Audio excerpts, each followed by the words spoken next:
Welcome to the Get It Done podcast, where you'll find me, Bradley Simmons, weight loss and fitness expert, chatting to other experts on why health is the key to success. If you haven't heard of our 5 pillars that get it done, they are mental, physical, emotional, social, and financial health. This podcast is going to help you build your 5 pillars, and therefore is going to build your success and, most importantly, your happiness. Let's get it done.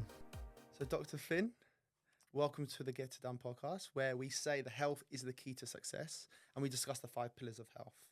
I had an expert on the gut health, and we said that the gut health can really affect those 5 pillars, which is your physical, your mental, your emotional, your social, and your financial health. But I also believe that the menopause can play a massive role in also those 5 pillars. So I brought you on today because I feel like this is an important topic, a topic that a lot of people need to be educated on, not just women that are going to be experiencing the menopause, but people like myself, men, younger girls. Everyone needs to be taught on this topic. So brilliant to have you on the podcast. First of all, how was your weekend? Weekend was lovely, actually. Much needed. We're on half term as of last Friday, so it's a nice kind of circuit breaker in what is an otherwise quite chaotic period of time. But yeah, had a lovely weekend. Got out in nature, walked the dog, all of really that important. sort of thing. Yeah, ticking those boxes. And you just mentioned that your dog was chasing deers this morning. Yes. Yes. Good way to start the day. And talk to me. So, how long have you been a doctor for? So, oh gosh, that's a good question. I can't remember. 22, almost 20 years now. Wow, that's amazing. Yeah, and I've been a GP for more than 10 of those. And working as a GP was a joy, but it didn't necessarily give me the opportunities to do a deep dive with my patients in the way that I think I've always had a passion for. And so over the last sort of 8 to 10 years, have slowly moved away from my general practice and actually then subspecialised in something that I feel enormously passionate about, which is women's health in general, but in specific, but more specifically in the care of women going through or approaching perimenopause, and through to menopause and actually beyond, because there are so many things that we can do. There are so many things that we're in control of, I think, that can make navigating that transition a lot more enjoyable, a lot easier, and actually can lend itself to us actually feeling really positive and purposeful on the other side. So I'm really passionate about trying to encourage women to see perimenopause and menopause that way, rather than seeing it as this kind of awful thing looming ahead of them that is, the end of the world. It really isn't. It's the start of a really exciting chapter. Good, I love that. There's always a positive from Absolutely. negative, right? And can you explain what the menopause is, just for those listening who might not understand or have even heard about it?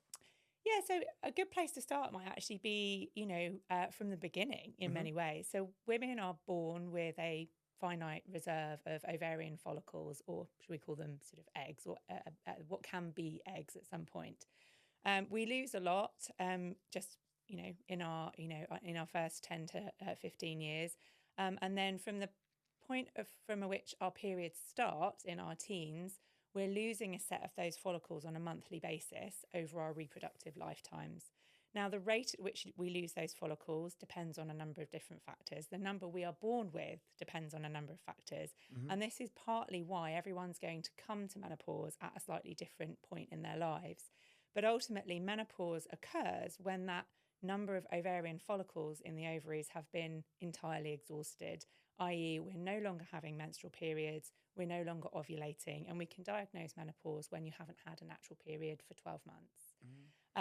Perimenopause is a relatively new term, I think, that's been coined more recently, but that we now understand to encompass actually a fairly ill-defined period of time in the run-up to that point of menopause and around the time of menopause. If average age of onset of menopause is around 50 to 52. Perimenopause can last on average 2 to 4 years, but for some women might last 8 or even 15 years at its maximum. And so we really need to start women thinking about perimenopause and their hormone health from about their mid-30s, which actually coincides with another very important time for women in terms of their reproductive lives. And this is the age at which we know fertility starts to drop off. And the reason the two things coincide is because they've got a very shared biological origin. Our fertility declines because we've got fewer ovarian follicles. So with each menstrual cycle, we have less chance of fertilizing an egg. And those, fewer number of ovarian follicles is exactly the same reason we're not mounting the same ovarian hormone response with each menstrual cycle, and why those perimenopausal symptoms can start kicking in. And we're seeing in today's world, a lot of women are having kids a lot later on. A lot of them are career-minded, which is brilliant, as they should be. And they're getting older. Is there more of a risk to actually become more fertile as you get older? So I think that... Because this is a topic that people don't necessarily like to talk about. No, and I talk about it a lot with a lot of my clients, actually, and it is a difficult discussion to have.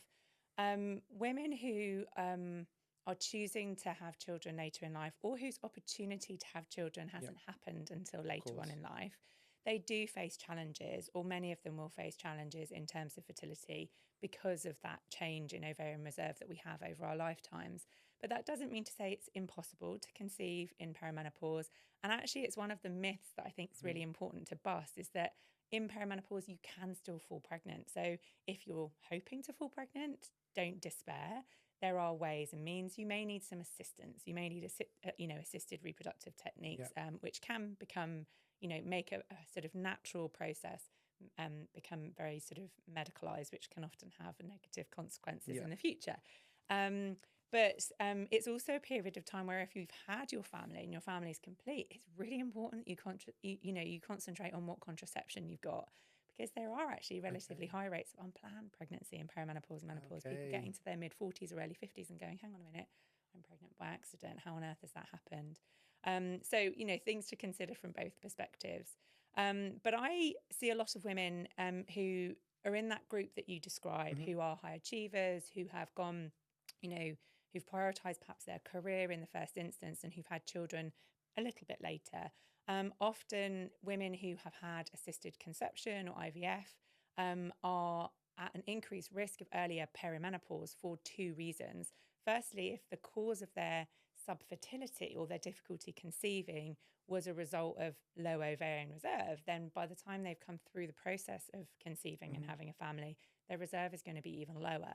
And actually, in this group of people, we're quite often seeing women hitting perimenopause straight out of the bat of being postnatal, and actually postnatal depression and postnatal anxiety actually leading then straight into perimenopause, and there being no kind of space for them to really recover. And this is possibly something that you're seeing in terms of your personal training clients who perhaps are finding it hard to get back on track after having children.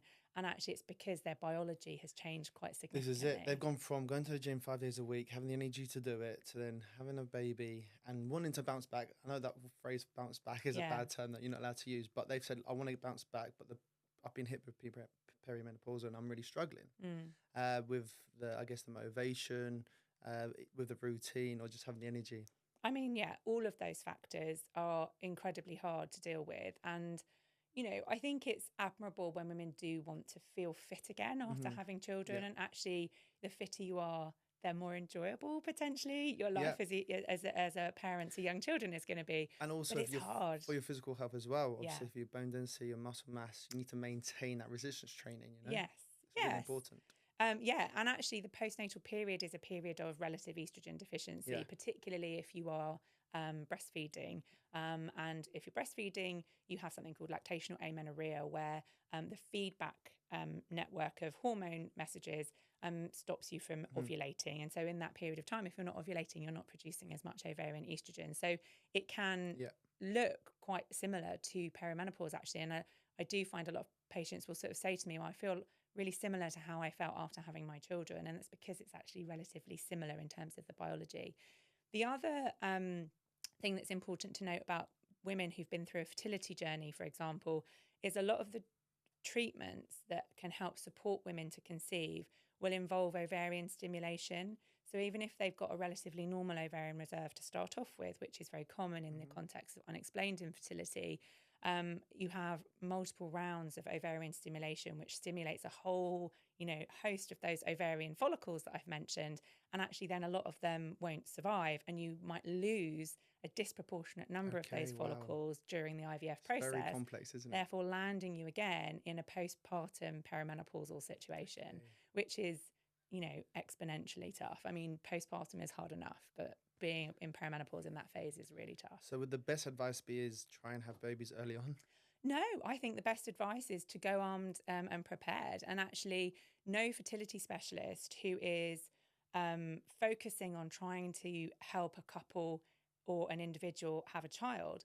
No one is going to start talking to that woman about her perimenopause landing Yeah. immediately after having children. And so it would be lovely if women going through that journey are given that advice so they know what to look out for afterwards.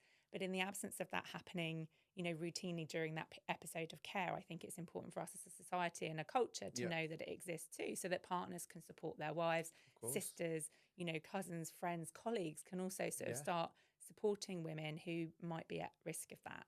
And I just saw the stats today. We've got the lowest birth rate since 1938, which is crazy. I didn't know that. That is staggering. Yeah, it's staggering. And it's obviously lifestyle as well. Things are so expensive. Obviously, you mentioned women being more career-minded too. There's a lot of anxiety out there, isn't it, when it comes to things like that? I've got a lot of friends in in their 30s. They're not dating the right person, or they haven't found the right person yet. There's loads that goes into it.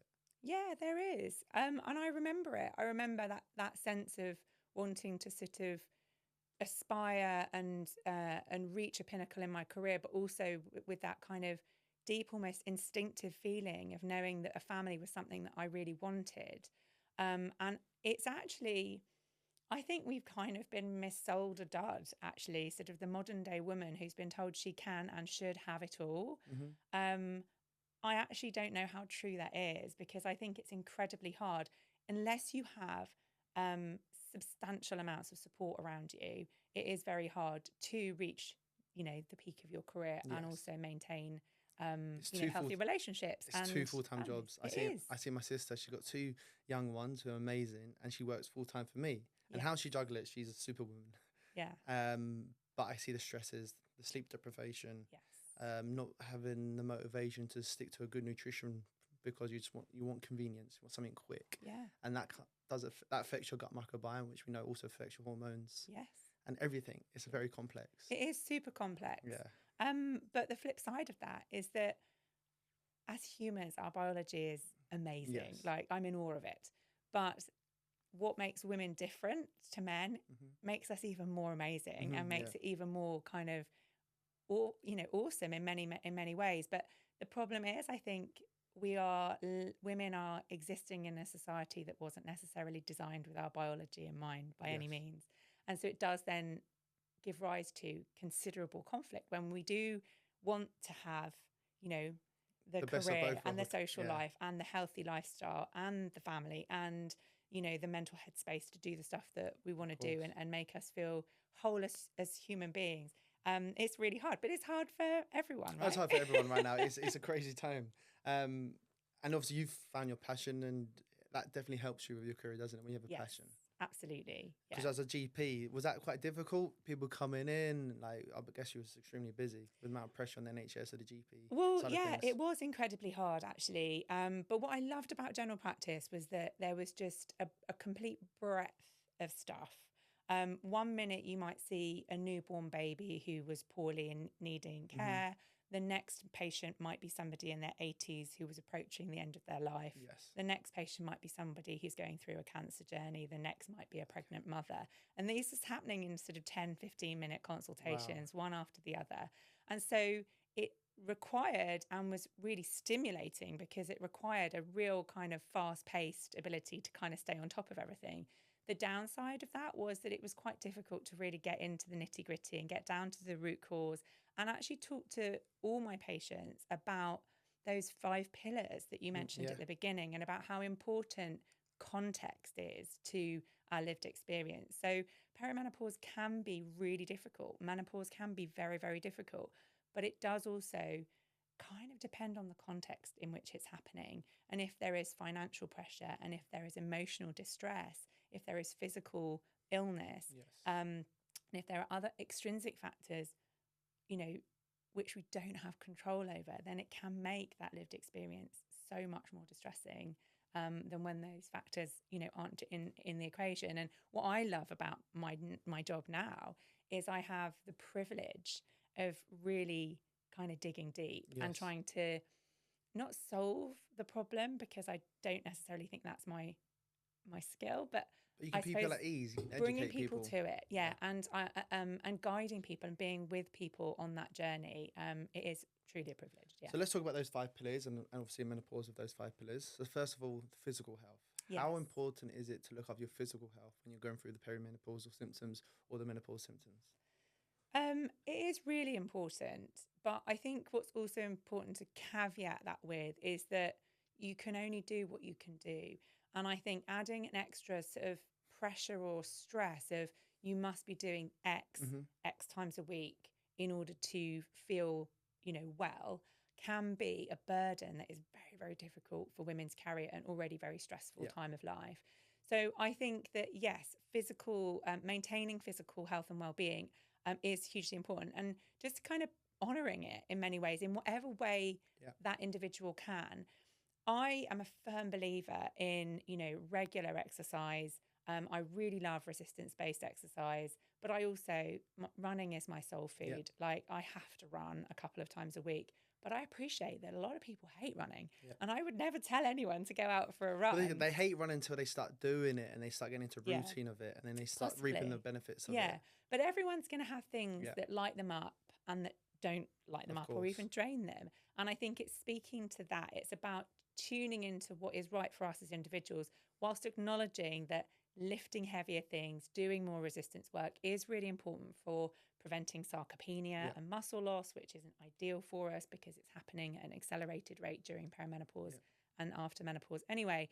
But also maintaining normal bone mineral density, which you mentioned. But we can do that in a whole number of different ways. It doesn't need to be, there don't need to be barriers. Do you see what I mean? Like, Mhm. I see a lot of women who know that they want to do weight training, but they don't know how to start. Yes. And actually, sometimes just starting really. Well, Pilates is a great form of Exactly. resistance to start off with, and then build your confidence up, and then go into resistance training. I have a lot of Get clients. the joy out of it.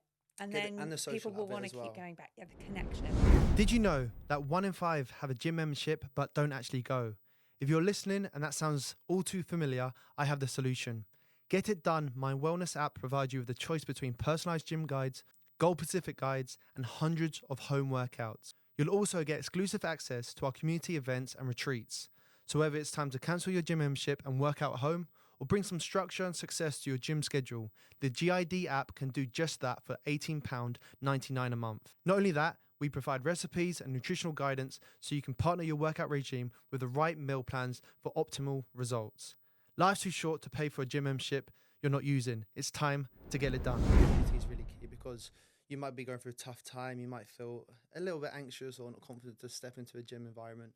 Whereas if you're in a community of other people, then brilliant. You feel at ease straight away. I also think it's very important to invest in guidance and support if you don't know where to go, like anything in life. Absolutely, yes.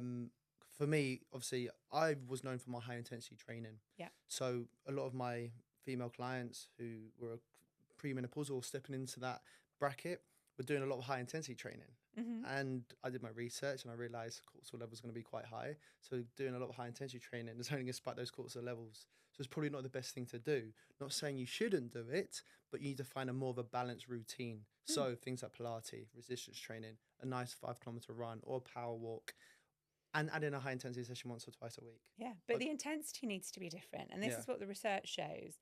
So whereas, in our 20s, doing a 45-minute HIIT workout will make you feel amazing. 100%. Let's not Yeah, of skirt course. around the edges. It makes you feel you're never going to regret that workout. But actually, our physiology changes so much in perimenopause and menopause. Actually, that may not give the same sense of joy, but also it may not be the best for us. And high intensity is still really important, but actually shorter bursts of actually higher intensity with prolonged periods of rest between has been shown to be as beneficial in perimenopause and menopause as things like resistance training. And so if you are going for that run, I love a nice sedentary plod, if I'm absolutely honest. Nothing gives me more joy. But I know that I should do some sprint intervals from time to time. I should run up the hill rather than slowing down up the hill, that kind of thing. Of course. Whether I do it or not, who knows? It depends on the day, depends on the time in my cycle. And I Yes. think that's another really important point, is that in perimenopause, the biology of the thing is that it's a time of huge flux and unpredictability. Yeah. Instead of having a nice predictable menstrual cycle, which we have premenopausally, in perimenopause, the wheels kind of fall off a little bit and we get a lot of chaos in terms of our hormonal patterns and rhythms. And so that can make cycle tracking and training to our cycle actually a little bit trickier. So in many ways, I think it's really important for women to try, if possible, to connect with that inner voice, that intuition that's saying, does this feel like the right thing for me today? And if so, go for it. But if it doesn't feel like the right thing for you, try it. But if it isn't working, then think about something, a little bit different. And really coarsely, in the follicular phase of our cycle, when we're building estrogen and testosterone, is when we're going to go for those runs. We're going to hit our PBs. We're going to lift heavy. We're going to feel amazing. Yes.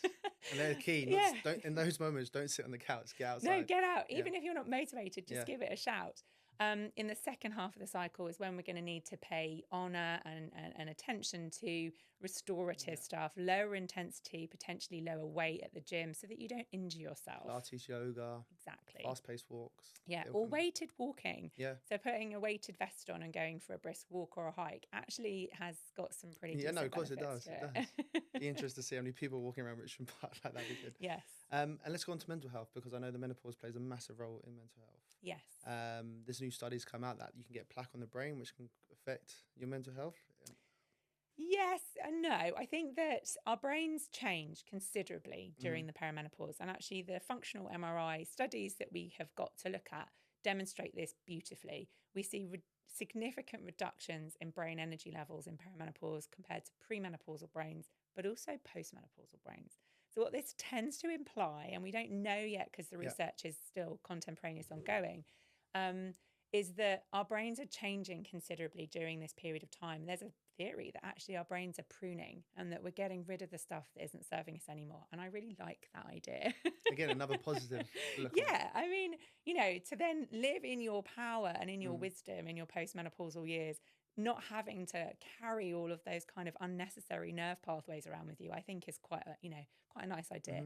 Anyway, our brains do change and our brain chemistry really changes. Our neurological system is yet another wondrous part of our bodies, and our endocrine system, or our hormone system, is this kind of beautiful synchronous combination of hormone messages that go around the body, and the two of them are communicating all the time. And normally in this nice kind of orchestrated synchronous system, which is duty bound to find equilibrium and balance and health and well-being, what happens in perimenopause is if you've got lower numbers or lower volumes of those ovarian hormones being produced, that impacts the signaling within the endocrine system to the nervous system. And then the nervous system starts to change in terms of its function. And that is why, in my experience, mental health and emotional well-being symptoms are often some of the earliest symptoms to show up in perimenopause. Okay. This kind of nervous system dysregulation, for want of a better phrase. And it's because estrogen, progesterone, testosterone exert a really powerful influence on our neurotransmitters, our noradrenaline, adrenaline, dopamine, serotonin systems. And so if you get less regulation from your ovarian hormones, you're going to have a very different response within your nervous system. And this can be slow in onset. It can be insidious. It can happen so subtly and gradually over time that people aren't just waking up and thinking, oh my God, I'm anxious, or oh my God, I'm depressed, or I'm overwhelmed. It's crept up slowly. And as we've talked about already, if it's coming shortly after a postnatal experience, then actually the two of those can often merge and it's difficult to differentiate. What I would say to any woman who might be listening to this, or any person who has a woman in their life who is experiencing any of this, is that the sooner you go and talk about this, the more empowered and in control potentially you're going to be. But I see new onset or change in anxiety symptoms, panic symptoms. Anxiety is about things that never used to sort of frighten people, or worrying about things that didn't used to frighten people.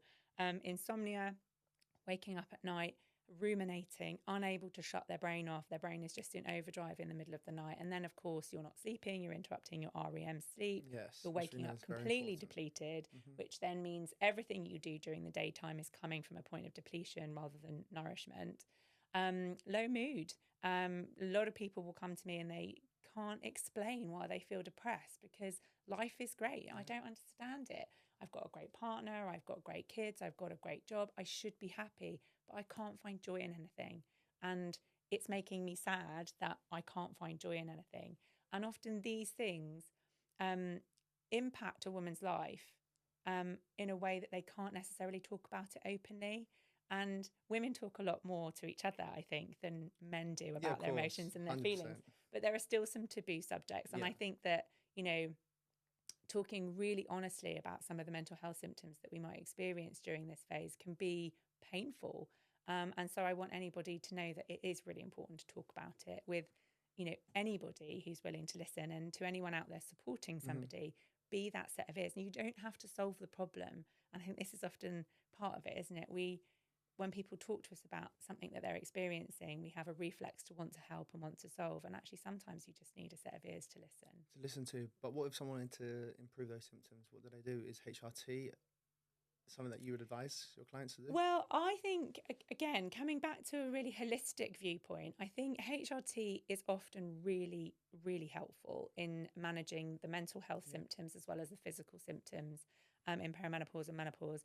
But so too are concentrating on getting good sleep, so cutting out or trying to avoid any of the things that are negatively impacting your sleep. And actually, HRT can be enormously valuable at getting people's sleep back on track, which is great. Exercising, moving your body. We all know that makes us feel better in terms of. If you train hard in the morning, you're going to be exhausted and you have a good night's sleep. Your body's going to want that rest. Yeah, and actually that's a really good point. I think a lot of women, when they are stretched and pulled in all manner of different directions, they're often training later on in the afternoon or even late at night. And actually that can be disruptive. Well, that spikes your cortisol levels. Exactly, yeah. Makes you struggle to get that REM sleep, like we said. But also then if you've not slept well and you've got up early in the morning, like that can be quite hard to motivate for as well. No, of course, it's tough. It's a tough one, of course. Indeed. Yeah, and I think controlling the controllable actually is possibly one of the things that I like to talk about, because there are so many intangible, extrinsic things that we can't control. And actually stress is a normal part of life and a very big part of midlife. Put in place boundaries where you can. Lean into the warmth and the radiators and the goodness in your life where you can. Nourish. So move away from punishment in any way, either punishing physical activity or punishing nutrition and diet plans. This is it. A lot of people will restrict their calories because they want to look a certain way. Exactly. And that can massively affect your gut microbiome, which serotonin, which is the happy hormone. Absolutely. Also, you can binge it. You can overeat the wrong foods, which again affects your microbiome. So nutrition is so important. Yeah, right? And I think that for the current cohort of women hitting perimenopause, as one of them, I can speak to this with some authority. We were the generation of women who grew up with toxic diet culture and, nothing tastes as good as skinny feels. Like that was a thing. That's horrible. Yeah, Heroin chic was on the runway. We were watching that and we were being encouraged to aspire to it. And so there are a lot of women hitting perimenopause now whose coping strategies for managing their body image throughout their formative years has been one of restriction and punishment. I experience it far too often. Hey, Brad, I'm currently eating 800 calories a day. I'm running 5 times a week and doing resistance training, but I'm not seeing the results I want to see. I'm like, oh my God, we need to fuel your body correctly. Yeah, I'm so glad to hear you say that, because it is endemic, actually. And it's quite a difficult thing to talk about with people. It's quite triggering to talk about disordered eating and to talk about orthorexia. But again, it is a big part of why I like to be in a position to do that deep dive, because you don't want to ask the question if you can't then actually help to support that person. And I wholeheartedly agree with you. Like, it's about nourishment at this point. So not punishing from a nutrition perspective, nourishing nutritionally in whatever that looks like for that person as an individual, but also nourishing movement and whatever that looks like for that person from day to day. But not just that, nourishing connections, building connections again with people. So I think we're surrounded, aren't we? We're so connected, hyper connected, I might say. But actually, how many of us have got truly nourishing and nurturing relationships that we can be our whole, true and honest selves this is why I in? wanted men to do listen to my podcast. This is why I want them to be educated on the subject, because they might not understand what their mum or their partner is going through. It might be hard on their mum or their partner. But actually understanding what the menopause can do to someone's mood, mindset, health, energy levels is really important. I first experienced them in a menopause, not myself, when I came downstairs one day for a glass of water and I saw my mum on the sofa. And I was like, Mum, have you just been in the shower? She was obviously dealing with hot flushes. And she said, no, Bradley, this is the menopause. And I was a personal trainer at the time, but only focusing on weight loss.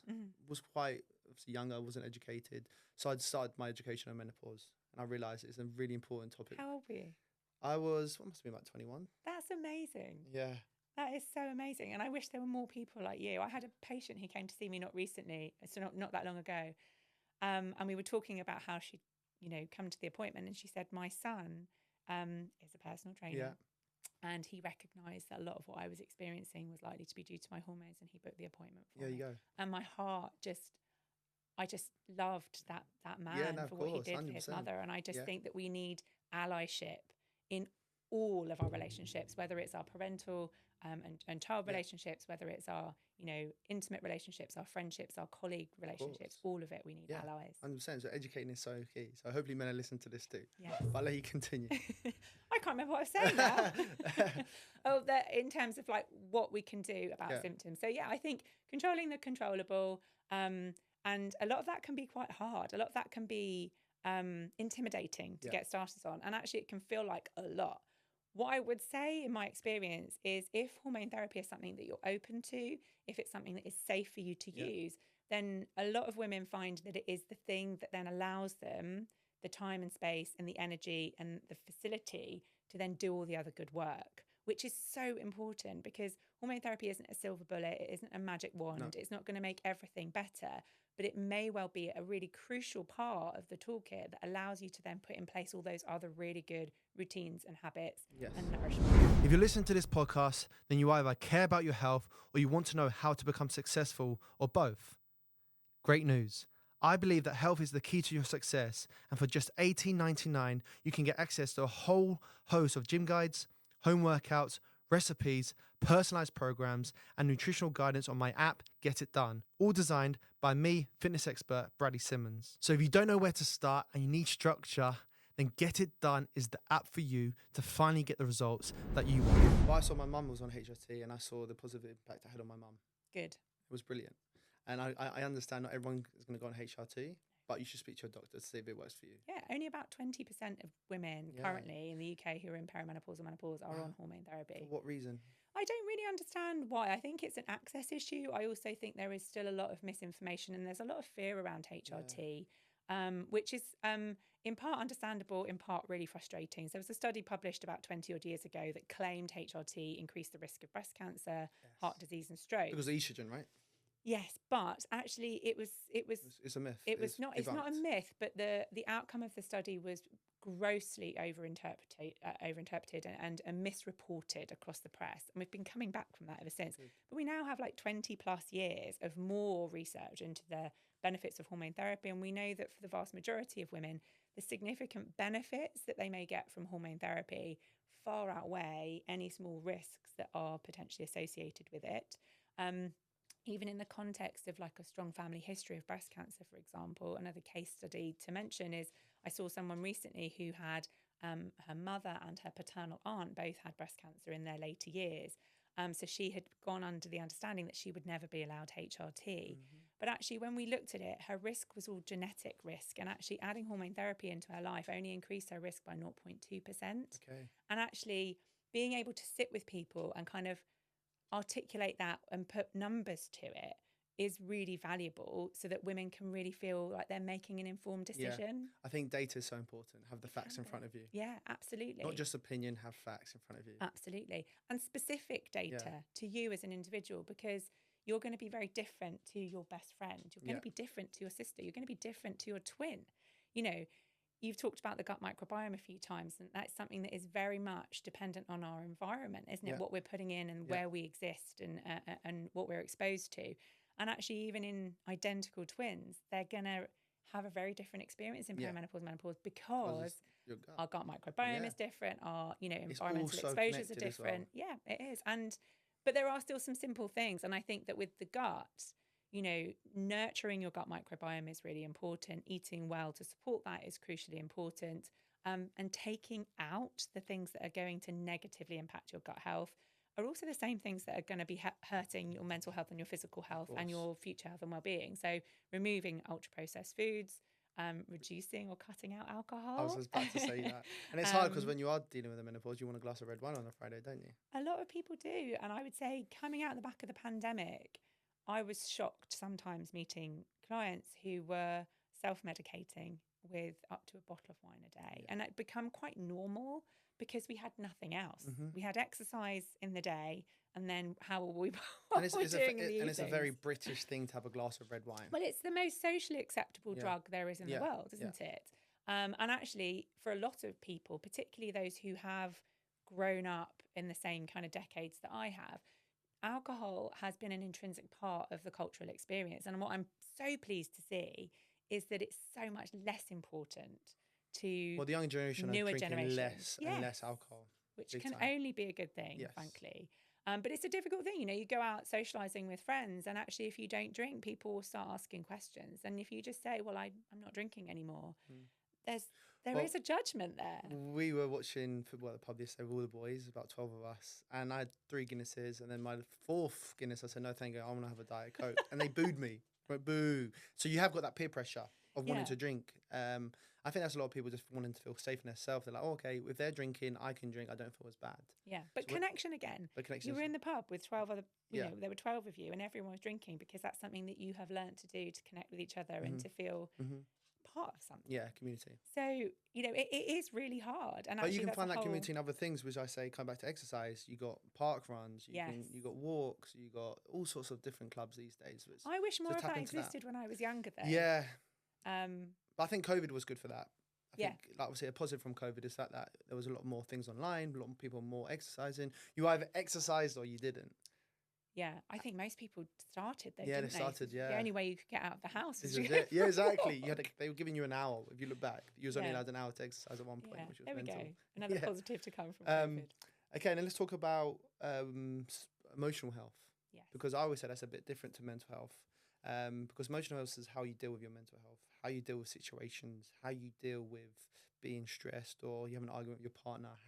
Have you got road rage? How do you deal with that? And obviously, emotional health is really important. So what would you advise people out there who feel like their emotional health is probably declining a little bit? So first of all, I think approach it with compassion. And I think if you've recognised that actually your emotions are becoming harder to manage or deal with, don't be hard on yourself. Like, your emotions are really powerful brain messages, ultimately, that are telling you something. And actually, if you can tune into that and you can listen to it, and instead of judging yourself and berating yourself for having those big emotions, if they're negative ones, actually approach it from a place of compassion and sort of think to yourself, well, what would I say to my best friend if she came to me with this set of emotions or feelings? Would I brush her off? Would I judge her? Would I tell her she's being ridiculous? Or would I give her a huge hug and tell her that things will be okay? And I think that is a really key part of this, because so often, you know, midlife women are in the thick of it and actually often totally deprioritizing their own health and well-being for that of, you know, their family members or their friends or their colleagues and older parents. Yeah, well, I always say to my mum clients, I say, you don't prioritize yourself, but no mum does. No. So it's a sign that you're a very good mum, prioritizing everyone else. Yes. But it's time to actually, you need to prioritize yourself to be the best mum that you can possibly be. There's a massive internal conflict there, actually, which is, again, hard to deal with. But so I think recognizing it is number one, really. Number two, not judging yourself too harshly. And 3, being really compassionate with yourself, but also kind of accepting that emotions are not facts.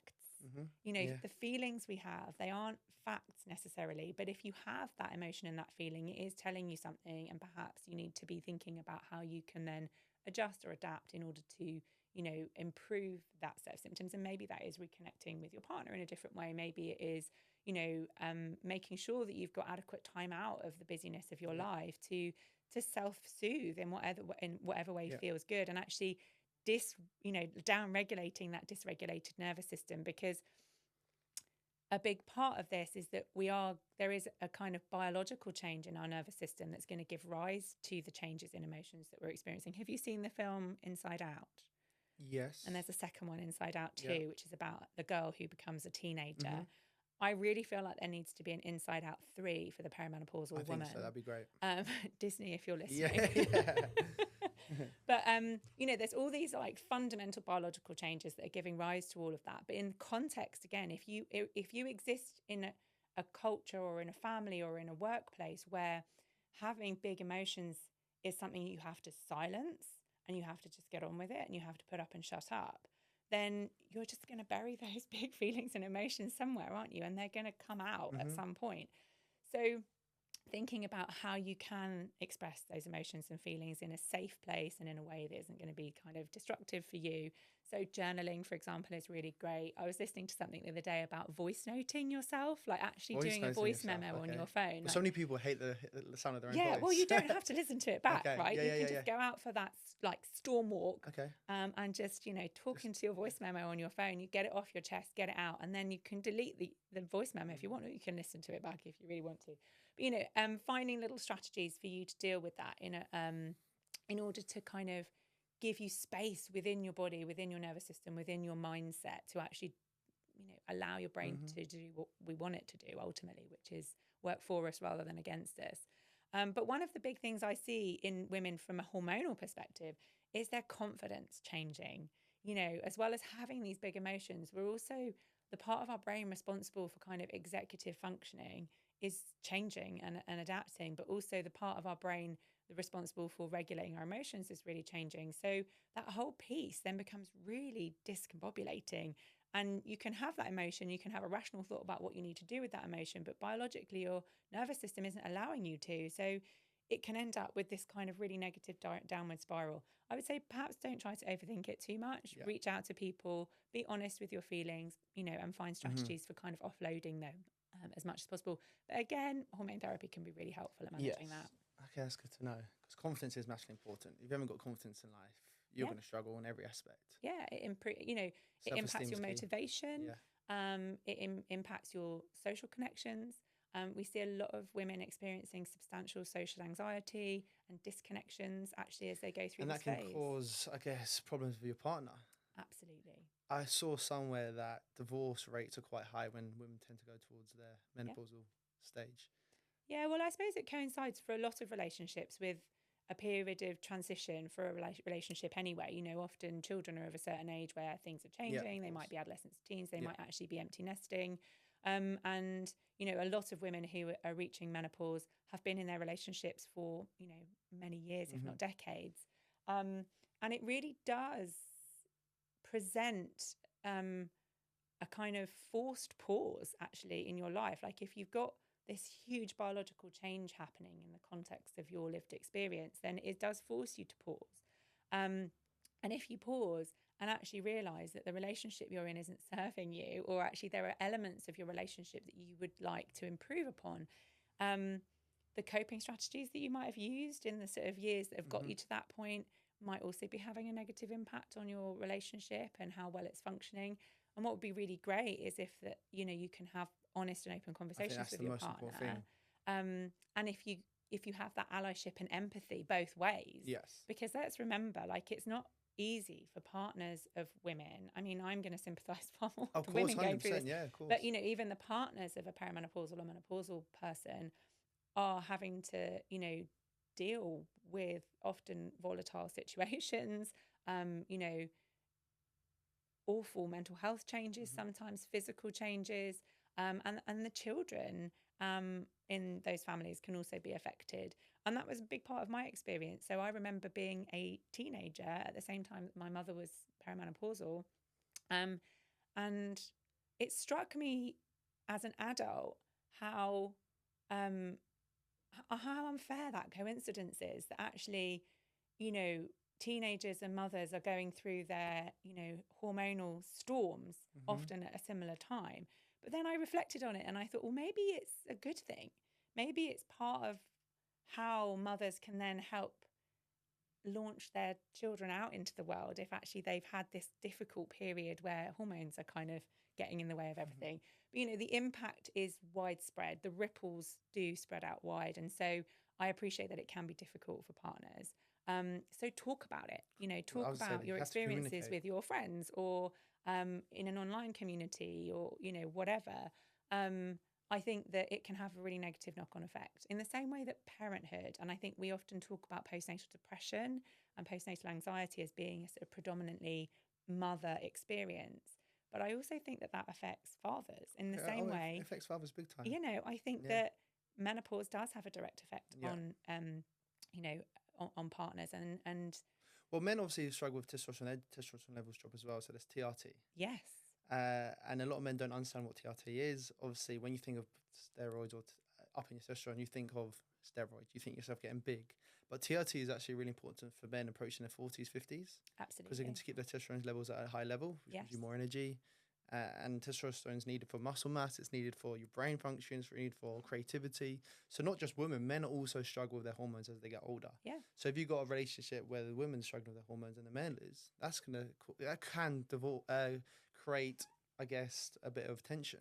It's a widening. It's another reason why relationships might grow apart. And there is already a quite well understood pleasure gap for male and female partners as we age, because of biological changes, because of cultural and societal and sort of, the mother load, they call it.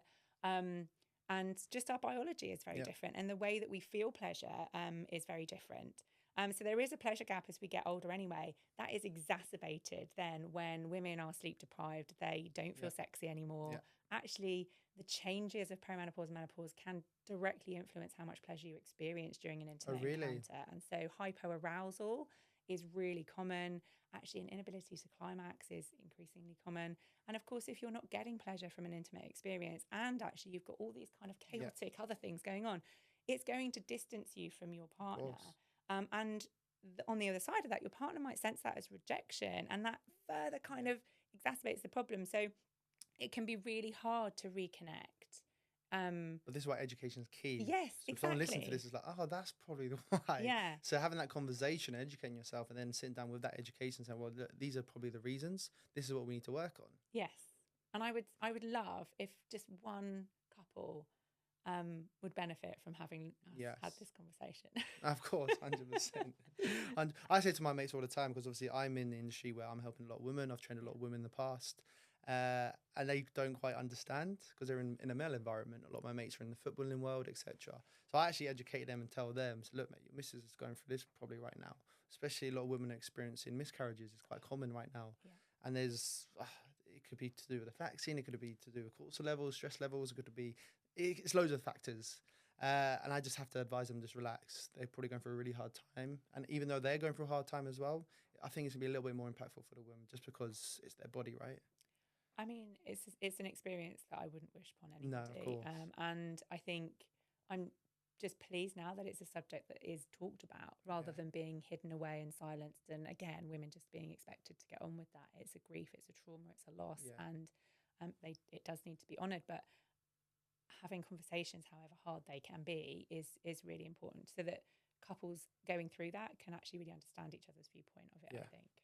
Yeah, because if a man has no education on the woman's body, and then next minute you have a miscarriage, it's mind blowing for a guy. So them having that conversation and having that education, I think, is really, really important. I think it is. And I think that, we're not that different. Yes, we are biologically very different, but actually as human beings, we will all experience the kind of widest breadth and the deepest depth of all of our lived experiences. And I think that one of the things that does differentiate us, I think I said earlier, is like women do tend to talk when they can, and they share, and they might offload. And actually men may go down the pub and may talk about certain things, or they may hit the gym and they may talk about certain things, but they may not be going as deep and as open as women. And so actually that leaves that male partner quite isolated in what they're experiencing. So if they can in any way reconnect with the one person in their life who they're supposed to be closest to, or talking to their sisters and their mothers and whatnot, then I think that's really it's valuable. quite funny. It's like you go to the pub with the boys and you go, oh, how's your missus? Yeah, she's great, mate. Great, done. I've asked the question, it's done now. Now we can just talk about old times. We can talk about football.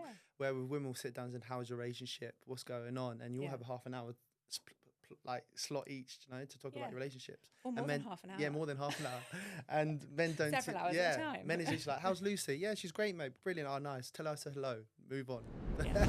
Accountability is most people's downfall when it comes to reaching health and fitness goals. You've got the gym membership, you've got the best intentions, you know what you want to achieve, but you just can't seem to stay consistent, so you give up or settle for little or no results. My one-to-one coaching is designed to create a specific plan for you to follow with your goals in mind. But with the added bonus of regular check-ins and communication, You will have the accountability you're missing and therefore no choice but to level up and get it done. So if you're listening to this episode and it's time to level up, hold yourself accountable and get the results you want, I'll give you 20% off my one-to-one coaching. All you have to do is include the word transform in your inquiry form, link in the episode description. It's so different. I was thinking about this as well the other day. Bradley, when was the last time somebody asked you how you were? Yeah, my mates asked me yesterday. Yeah, and what did you say?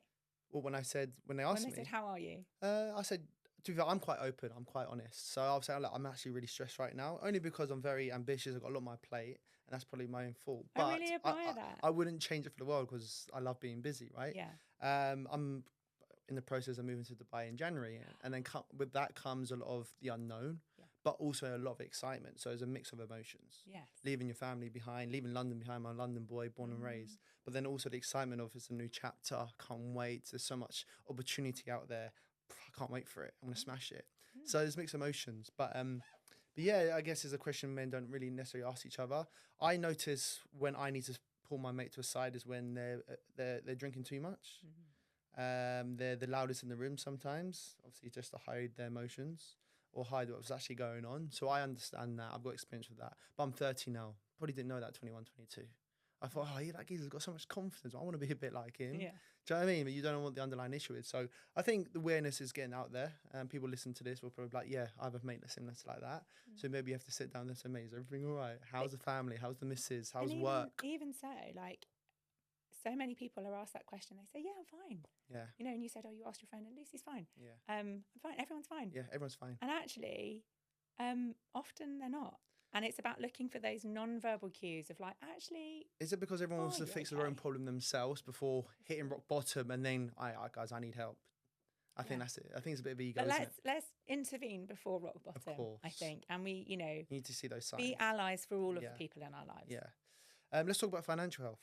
Oh, gosh, yes. And this is a topic that men would love talking about. It's great. We bounce off ideas. We don't mind. Women is a bit... I've had a few girls on the podcast. I'm like, let's talk about financial health. They go, I don't know if I want to talk to my community about this. I was like, you should.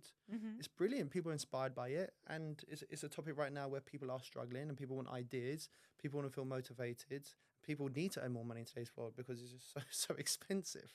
And that's another struggle. That's another bit of anxiety that comes along with obviously hormonal change. Yeah. But like, as I said about context earlier, so a lot of women are hitting this significant biological change in their lives at a time in their careers when they are either choosing to or forced to be working at a rate and scale that perhaps isn't necessarily ideal. Because of the Mortgage financial rates. pressures on them, because of, having children going off to university, all manner of different older parents who need support. And, often there are huge juggles going on, and financial pressure is something that I think is an almost universal experience, even to those people who appear to, have it all. But, menopause is a great leveler. It doesn't choose who it's going to hit hardest. And actually, whether you are wealthy or not, you're going to hit menopause at some point in your life if you reach that age. And doing so without resource is so much harder. And there are lots of women who have access to private clinicians and, hormone therapy and personal training and personal have time to go to nutritionists. yoga and get coffee they after, can do the work in terms of psychological therapies and mindfulness and saunas and all of those sort of things. But that's a very sort of minority group of women, actually. And the larger group of women are people who are struggling to make ends meet. And they're doing that whilst also trying to keep on top of everything and keep themselves well. And that comes with a huge amount of additional pressure, which can then significantly impact. You were talking about cortisol levels and stress. And actually, if we are perpetually in fight or flight mode, we're constantly in survival mode, which I think a lot of women are by the time they hit this stage, that will have a directly negative impact on your reproductive hormone levels. It's a really powerful but primitive biological reflex that we have that if we're in a period of intense stress and we've got lots of adrenaline and cortisol circulating, that directly inhibits the part of our brain that signals our ovaries to ovulate. So what the downstream effect of that is if we've got lots of stress, it will downregulate ovarian function and you will stop ovulating potentially, or you will produce less of those ovarian hormones. So that stress will further perpetuate the symptoms that you might be experiencing. But it's very difficult to take stress away from somebody if they are under financial pressure or if they are under, other extrinsic pressures. And I suppose it's about finding ways through. And actually, I think for this group of women who just need something, they just need to catch a break, they need something to break the cycle. Actually, that's where hormone therapy can come in really, really handy, because you're then supporting the biological component, which will hopefully help to support some of the other functions and balance things out. Yeah.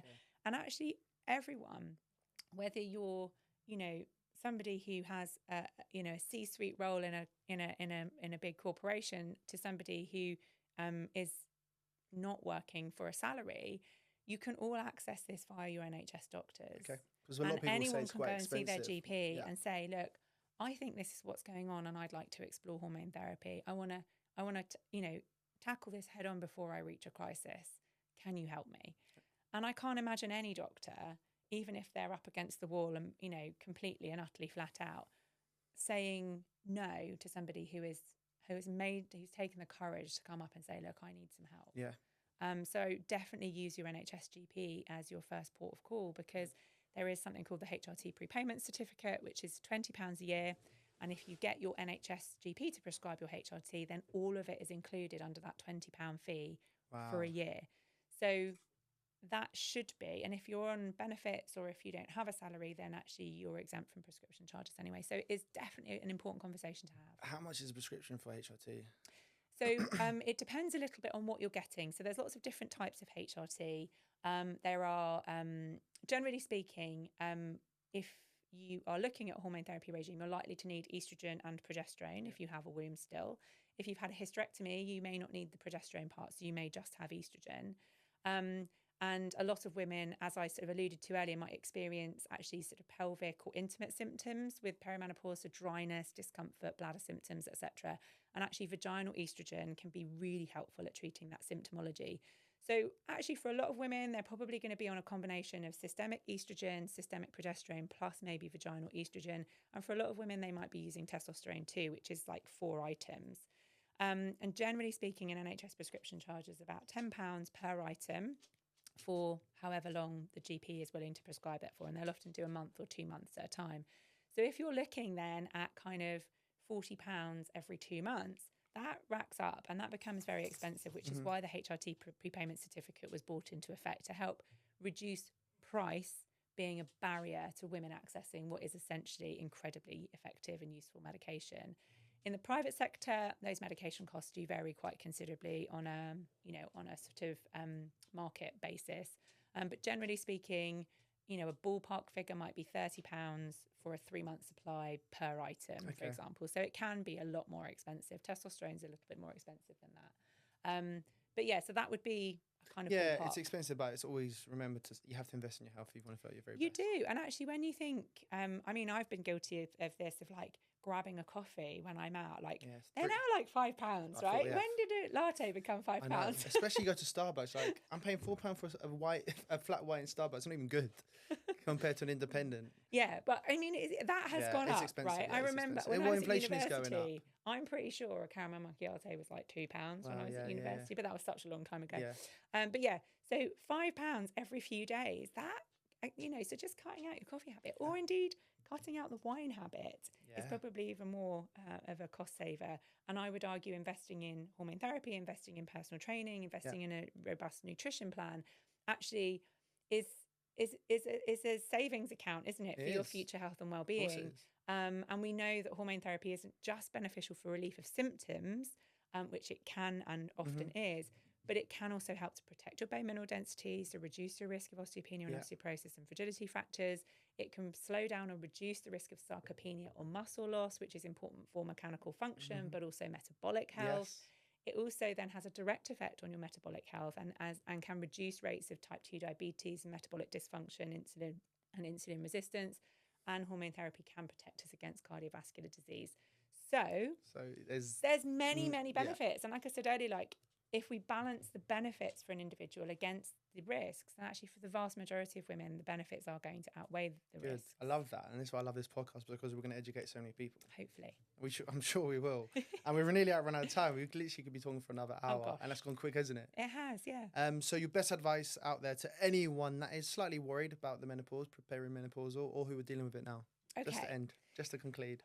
So to conclude, I'd say don't be intimidated or frightened about it. It can be a really positive time of life if you are in a position where you can feel in charge, in control and empowered. And a big part of that is going to be being educated. So having the information you need to make informed and empowered decisions about your health specific to you and your needs. Do not be scared to ask for advice, ask for support and reach out if you're struggling. You know, menopause and perimenopause is an inevitability for women in midlife. Suffering is not. And actually, if you find you're in a position where you're suffering, then please reach out for support. First, your GP, and then to all of the other people who you are well connected to that you can confide in. Amazing. And one last question to finish. We always finish on this one. What would you say is the key to success? I'd say tuning into what lights you up.